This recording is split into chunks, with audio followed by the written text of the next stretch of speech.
What's up guys, Aeon here. I just finished Railgun T episode 25. The season is at an end and it's also the end of the Toaru project, where a few years ago we got the announcements that we would have Index Season 3, an Accelerator anime, and Railgun T. So now all three are at an end. And I'm going to give you my thoughts on the third season of Railgun.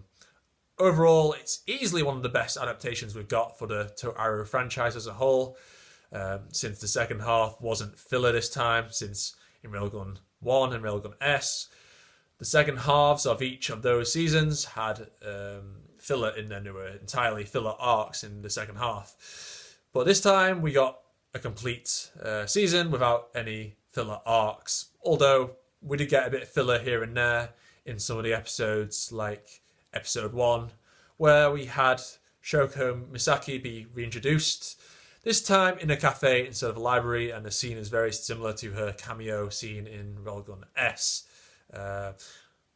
That's because that scene wasn't meant to take place during the Sisters arc, it was actually meant to take place after, but for whatever reason, JC staff changed it to have a little cameo for her. And so now they did it again, just in case you forgot who she was. Just like another character who I won't mention. You'll know what I mean if you've read the light novel. Anyway, yeah, we also got Sogita's introduction in episode 1, which was also filler. But I really liked that. It was a really good scene. And because we don't really get much Sogita in the source material, whether it's the manga or the light novel, so more scenes with Sogita are more than welcome, whether they are anime original or not, since the guy hardly ever appears and he's such a cool character and he needs more love. So it's great that he got an extra scene. We also got some filler in the last 10 minutes of the last episode. The ending kind of felt a bit weak. It was a very safe ending. It wasn't foreshadowing anything from the next arc, unfortunately.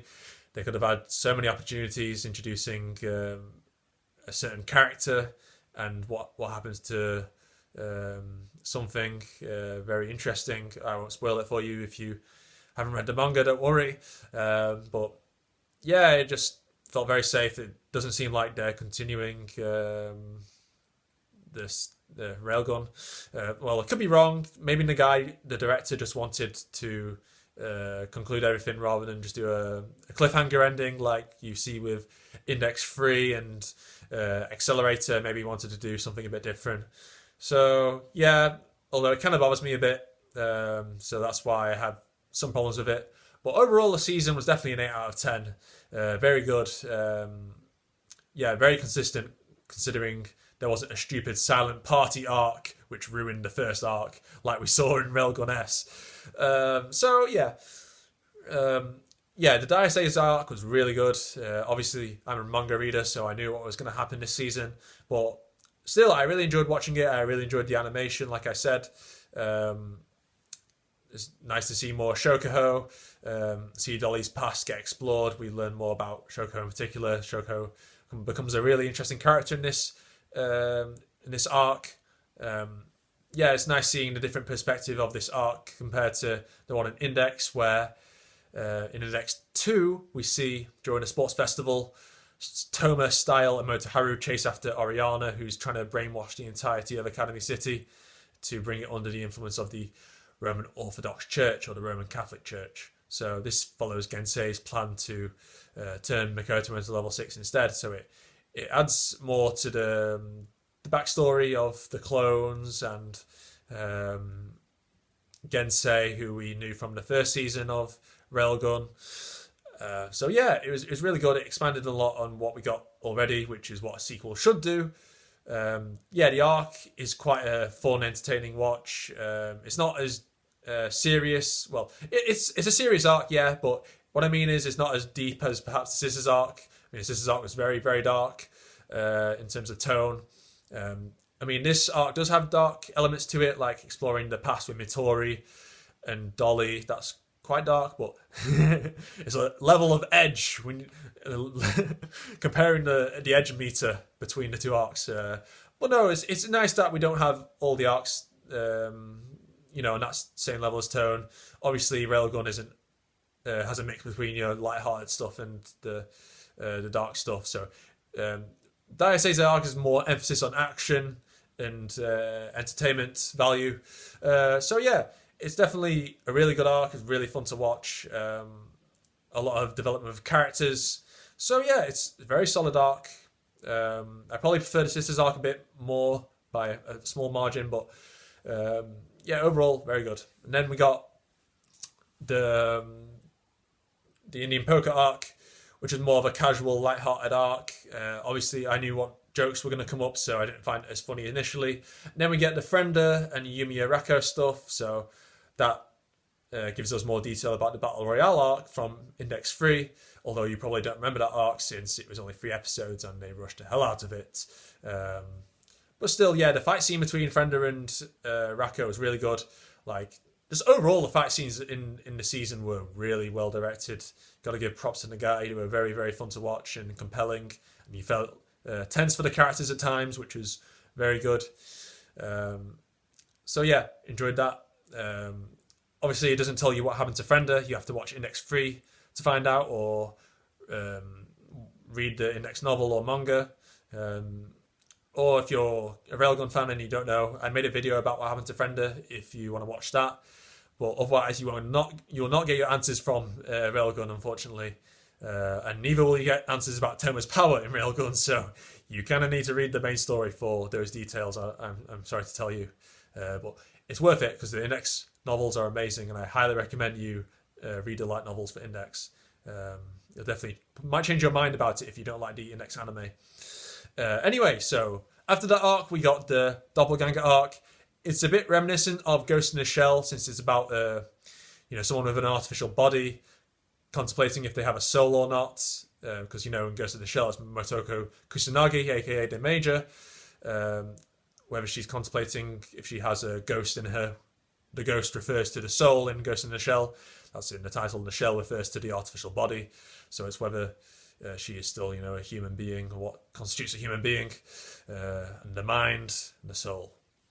So yeah, deep themes. I really enjoyed the philosophical aspects of this arc. What bothers me about the Doppelganger in particular is that it's unclear about what her power is. I mean, it's left purposely ambiguous whether she has a soul or not.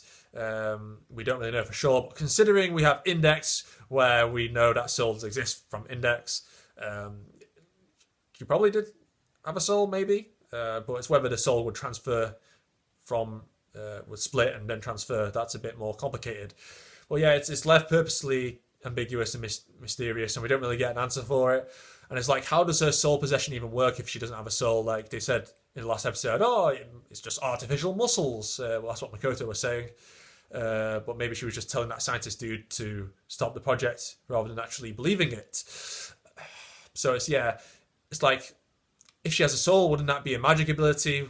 But if not, then does she have is that an Esper ability? Like, it's left very purposely ambiguous, so we don't know. And that's kind of a problem since, how did she get that strong with just a random ass ability? Because she's rivaling a level 5 in terms of power, and just a random cyborg managed to get that much power. It's like, what's going on here? So it's a shame we don't get an explanation for that. But that's more of a, it's not a huge issue since it doesn't directly affect the plot, unless you count the action scene as influencing the plot, which you could make an argument for, but we won't go into details about that. But yeah, we also had the kaiju scene, which had amazing CGI. That's easily the best animation we've ever got from the Railgun and Index franchise. It was incredible. It's a shame Index 3 didn't get that level of animation.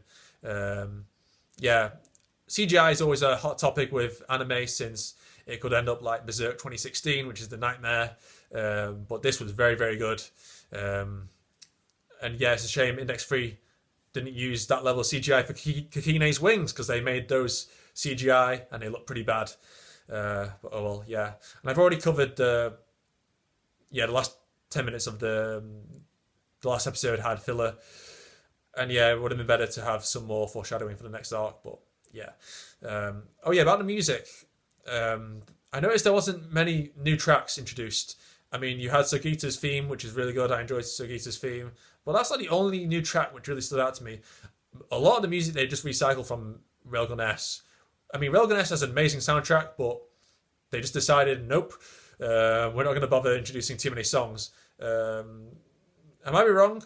I might not notice the new songs, but every time where I did notice the music, I was like, oh, it's that one from Railgun S. So if you do know there were more new tracks, new tunes from the OST, then do let me know.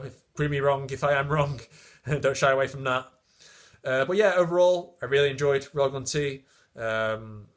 It's strange that Index 3 and Accelerator both got foreshadowing for the next arcs, and Railgun T didn't. And Railgun T is easily the best out of the bunch as the adaptation.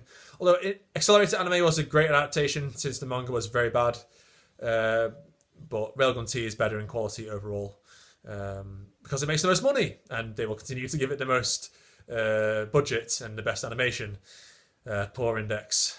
It's the main story. Give it good animation. God damn it. Please, I beg you. Anyway, let me know what your thoughts about Railgun T were. Did you enjoy the season? Did you not? What would you like to see in the future from JC staff? Let me know in the comments. Subscribe if you haven't. I make quality videos about Index and Railgun, so if you want in-depth analysis about the characters, the themes, the stories, then subscribe to me. That will help me a lot. For 1,000 subscribers, I'm going to do a live stream ranking all like the Toaru characters, or most of them anyway, in a live stream. So if you want to see that, please sub. I'm nearly there. So thank you for your support, guys. You've been amazing. And I hope to see you in the next video. Bye-bye. See you around.